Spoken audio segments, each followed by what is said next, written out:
Hello दोस्तों, access to management channel में आपका स्वागत है। आज हम बात करेंगे लीनियर प्रोग्रामिंग के बारे में। बेसिकली लीनियर प्रोग्रामिंग होता क्या है कि हमारा बिजनेस जो हम करते हैं ना, हमारा कोई ऑब्जेक्टिव होता है, राइट। हमारा कोई ऑब्जेक्टिव होता है। उस ऑब्जेक्टिव को हमें अचीव करने के लिए हम क्या करते हैं, हमारे पास कुछ रिसोर्सेज होता है ना। उन्हीं रिसोर्सेज को हम क्या करते हैं, एज ए मैथमेटिकली हम उसको इम्प्लीमेंट करते हैं और उसको सॉल्व करके देखते हैं कि हमारे पास वो रिसोर्स लिमिटेड है या एक्सेस अमाउंट में है, और किस तरह से हम ऑप्टिमम यूटिलाइज करके हम अपना जो ऑब्जेक्टिव है उसको अचीव कर सकते हैं, है ना। तो बेसिकली लीनियर प्रोग्रामिंग में तो हमारा जो रिसोर्सेस है उसको हम बोलते हैं ऑब्जेक्टिव फंक्शन। ये मैक्सिमाइज भी हो सकता है, मिनिमाइज भी हो सकता है ना। जैसे कि हमें पता है कि हमारा जो रिसोर्सेज है वो क्या होता है, हम किसी भी चीज़ को हम प्रोडक्शन बढ़ाने के लिए उसको मैक्सिमाइज भी कर सकते हैं, उसको उस हिसाब से हम मिनिमाइज भी करेंगे। अगर ज़्यादा सरप्लस में रिसोर्सेज है तो उसको मिनिमाइज करके कई और जगह हम उसको अप्लाई करेंगे, क्योंकि हमारे पास ओवरऑल रिसोर्सेज हमारे पास शॉर्टेज है। तो हम चाहेंगे कि अपना जो रिसोर्सेज है उसका ऑप्टिमम यूटिलाइजेशन हो, कहीं पे वेस्टेज ना हो। तो बेसिकली एक प्रॉब्लम अभी करेंगे। यहाँ पे देखिए max Z is equal to 3x1 plus 4x2 है, यानी कि हमारा ऑब्जेक्टिव दिया हुआ है 3x1 प्लस 4x2।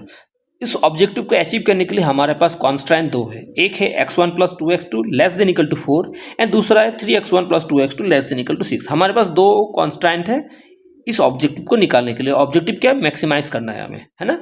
तो हमारे पास जो कॉन्स्टेंट है ना, उसका हम क्या करेंगे, एक बॉक्स बना लेंगे। हम क्लास 8 और 9 स्टैंडर्ड में ना हमने किया था ना, ग्राफ में प्लॉट करते थे ना हम, कुछ उसी तरह से करेंगे, जहाँ पे हम बॉक्स बना के एक्स और वाई का कोऑर्डिनेट्स हम लिख के हम उसको प्लॉट करेंगे। तो यहाँ पे देखिए हम क्या करेंगे, बेसिकली एक हम क्या करेंगे, अपने मन से x1 का वैल्यू यहाँ पे 0 लिख देंगे और x2 का वैल्यू यहाँ पे क्या लिख देंगे, 0 लिख देंगे, है ना। तो अभी देखो x1 का वैल्यू हमने 0 पकड़ा है, तो x2 का वैल्यू क्या बनेगा, ये हमें सॉल्व करना है। ये आप डायरेक्टली भी कर सकते हो, अगर आपको नहीं आ रहा है स्टार्टिंग में तो आप इसको राफ में भी सॉल्व कर सकते हो। यहाँ पे मैं आपको समझाने के लिए मैं आपको लिख रहा हूँ plus 2x2 greater than equal to 4, है ना। तो यहाँ पे जो है ना ग्रेटर देन, इसको आप ना अभी के लिए जब आप इसको करोगे ना, इसको इतना कॉम्प्लिकेटेड मत बनाओ, यहाँ पे रफ कर रहे हो तो इसको इक्वली मान लो। हमें बस इसको सॉल्व करके x1 एंड x2 के वैल्यू हमें निकालना होता है। तो यहाँ पे x1 का वैल्यू हमने 0 पकड़ा है, तो x2 का वैल्यू क्या बनेगा, x2 का वैल्यू बनेगा 2, है ना। इसको जब हम ट्रांसपोज करेंगे तो ये 4 से डिवाइड हो जाएगा, तो ये बन गया 2। ठीक उसी तरह अभी x2 का वैल्यू 0 है, हमें x1 का वैल्यू चाहिए, तो x1 का वैल्यू क्या बन जाएगा, x1 का वैल्यू बन जाएगा 4, तो लिख दिया हमने। ठीक उसी तरह हम इसको भी करेंगे। इसमें क्या कर देंगे, 0 ऐड कर देंगे और यहाँ पे 0, और इसको जब आप x1 का वैल्यू में 0 रखोगे तो x2 का वैल्यू क्या बन जाएगा, ये 2 को उस पर भेज देने से 3 बन जाएगा, 3। अभी x2 में 0 पुट करना है, ये 0 बन जाएगा, ये पूरा नंबर 0 बन जाएगा, तो x1 का वैल्यू क्या बन जाएगा, ये 3 को उस पर भेज दोगे तो 6 डिवाइडेड बाई 3 यानी कि 2 हो गया। अभी हम क्या करेंगे, इस बॉक्स को हम प्लॉट करेंगे यहाँ। पहले देखो x1 का वैल्यू क्या है, 4 है, तो 4 एंड x2 का वैल्यू 0, तो और तो जाएगा नहीं, ये इसी पॉइंट में रह जाएगा। फिर x1 का वैल्यू 0 एंड x2 का वैल्यू 2, है ना। तो ये दो पॉइंट हमने बना लिया, तो इसको हमने क्या किया, एक लाइन सेगमेंट हमने ड्रॉ कर लिया इससे, है ना। ठीक उसी तरह x1 एंड x2 का वैल्यू वापस से हम पुट करेंगे। यहाँ पे क्या है, x1 का वैल्यू 2 है और x2 का वैल्यू 0, तो ये यहीं पे रह जाएगा और आगे नहीं बढ़ेगा। सॉरी, x1 का वैल्यू 2 है, तो x1 का वैल्यू 2 एंड 0, तो ये आगे नहीं बढ़ेगा, यहीं पे रह जाएगा। और अभी क्या है, फिर से x1 का वैल्यू 0 फिर 3, तो ये जाएगा ये। तो जो दूसरा इक्वेशन है वो कुछ इस तरह से आएगा। ये दो लाइन सेगमेंट एक दूसरे को कहाँ पे इंटरसेक्ट कर रहा है, इस पॉइंट पे कर रहा है ना। तो अभी हम क्या करेंगे, हम फिजिबल रीजन निकालेंगे इन दो इक्वेशन से। ये फिजिबल रीजन होता क्या है, फिजिबल रीजन कुछ नहीं है, बस इतना आप याद रखो कि अगर इस क्वेश्चन में अगर आपका जो कांस्टेंट है वो लेस देन है, तो हमारा जो लाइन सेगमेंट रहेगा उस इक्वेशन का, उसके नीचे के पोर्शन को हम फिजिबल रीजन उसको पकड़ेंगे, है ना। अगर ग्रेटर होता तो हम क्या करते, उस लाइन सेगमेंट के ऊपर के पोर्शन को पकड़ते। अभी इक्वेशन 1 में देखो, ये इक्वेशन 1 है, इक्वेशन 1 में आपको दिख रहा है, तो ये लेस देन है, मतलब इसका फिजिबल रीजन कहाँ बनेगा, फिजिबल रीजन कहाँ बनेगा, यहाँ पे और यहाँ पे, क्योंकि फिजिबल रीजन ये पोर्शन है ना, ये नीचे का पोर्शन है ना, इसलिए। अभी सेम टू सेम हम अभी इक्वेशन 2 में देखेंगे, इक्वेशन 2 का फिजिबल रीजन ये भी लेस देन है, तो मतलब ये लाइन है, इसके नीचे का पोर्शन, इसके नीचे का पोर्शन क्या है, ये पोर्शन है एंड ये पोर्शन है, ये पोर्शन है क्या, नहीं है, क्योंकि ये इसके ऊपर जा रहा है। अभी हम क्या करेंगे, जब दो इक्वेशंस का फिजिबल रीजन हमने निकाल लिया, हम देखेंगे क्या हमारा कॉमन फिजिबल रीजन क्या है। हम बात करेंगे common feasible region. Common feasible region जो दोनों में कॉमन हो। अभी दोनों में कॉमन क्या है, मैंने आपको देखो ड्रॉ करके बताया है कि ये जो पोर्शन आपको दिख रहा है ना, ये कॉमन है, क्योंकि ये पोर्शन दोनों लाइन सेगमेंट में है। ये पोर्शन भी कॉमन फिजिबल रीजन नहीं, क्योंकि ये पोर्शन इस पे नहीं है और ये पोर्शन इस पे नहीं है, इसलिए हमारा कॉमन फिजिबल रीजन क्या है, ये। तो हम क्या करेंगे, इसको शेडिंग कर देंगे, है ना, तो इसको हम सेट कर देते हैं ताकि ये विजिबल रहे हमारा।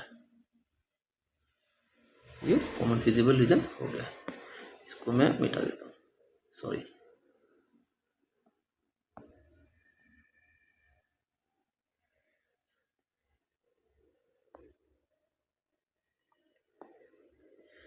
तो कॉमन फिजिबल रीजन जब बन जाए, फिर हमें चेक करना है क्या कॉमन फिजिबल के एंड पॉइंट्स। ये कॉमन फिजिबल रीजन का एंड पॉइंट क्या है, ये एक पोर्शन है, ये एक पोर्शन है, ये एक पोर्शन है एंड ये एक पोर्शन है ना। तो सबका हम क्या करते हैं, नाम कर देते हैं, A B C and D. हम क्या करेंगे, सब पॉइंट्स का कोऑर्डिनेट्स को हम लिख देंगे। ए का क्या है 0 0 0, बी का क्या है 2 0, सी का क्या है हमें पता नहीं, इसको छोड़ देते थोड़ी देर के लिए। डी का क्या है, डी का है 0 2 0 2, है ना। हम क्या करेंगे, अभी सी का वैल्यू निकालेंगे। सी में देखो कोऑर्डिनेट, सी का इंटरसेक्शन हो रहा है, दोनों लाइन सेगमेंट का इंटरसेक्शन हो रहा है, और हमें पता है कि जब दो लाइन सेगमेंट इंटरसेक्ट करता है तो उनके कोऑर्डिनेट्स का जो वैल्यू होता है ना, एक्स और वाई का, वो वही होता है जो कोऑर्डिनेट का वैल्यू होता है।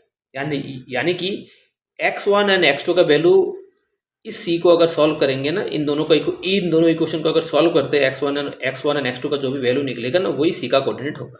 तो हम क्या करते हैं बेसिकली, इसको अभी हम इसको एलिमिनेशन मेथड से इसका वैल्यू निकालेंगे। x1 प्लस 2x2, ये ग्रेटर देन इक्वल ना, इसको हम अभी इक्वल टू पकड़ लेते हैं, हमें जस्ट सॉल्व भी करना है। 3x1 plus 2x2 equal to 6। हम क्या कर देंगे, माइनस कर देंगे, क्योंकि ये दोनों प्लस और ये सेम है ना, इसलिए माइनस कर देंगे, तो ये एलिमिनेट हो जाएगा।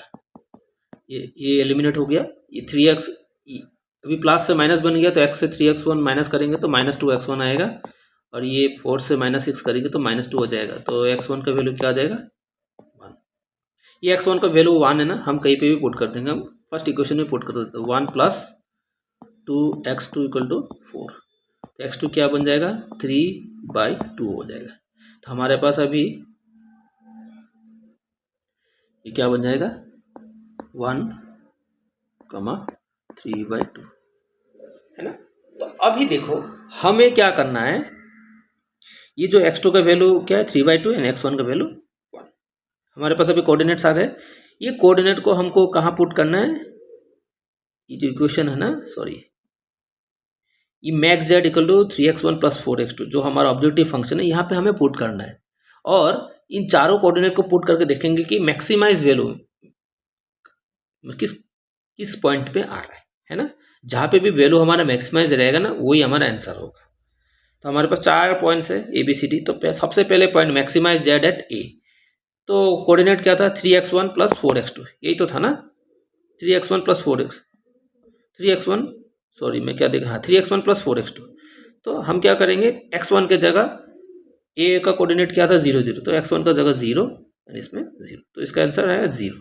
मैक्स जेड एट बी में क्या आया है 2 0 है, तो 2 एंड 0 पुट कर दो तो इसका आंसर 6।